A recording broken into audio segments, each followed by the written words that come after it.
Hey guys, this is the latest Windows machine from Huawei, called the MateBook 13, which is very much a light version of the MateBook X Pro that launched last year. This is released predominantly to offer a cheaper alternative to the Dell XPS and Lenovo Yoga laptops of the world. It's built from aluminium, weighs about 1.3 kilos and has a 3:2 ratio 13-inch 2160 by 1440 resolution IPS touchscreen on it. The case has some attractive rounded corners, and while not as slim as the Pro X, the bezels on the screen are still fairly minimal. You'll also notice there's a generously proportioned multi-touch trackpad and a keyboard that virtually spreads from one side of the laptop to the other, similar to the 12-inch MacBook.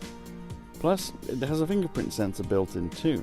Inside, you'll get the option to equip it with an 8th gen Intel Core i7 or i5 processor, as well as either 256GB or 512GB of solid-state storage.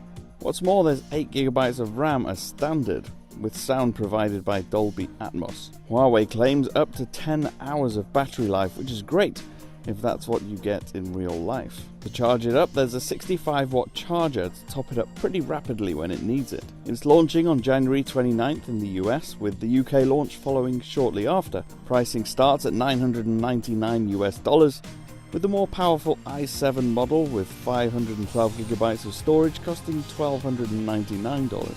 And it ships with 1 year of Office 365 and a dongle for expanding the connections. We're looking forward to spending more time with it when it launches. I've been Cam. I'll see you again soon.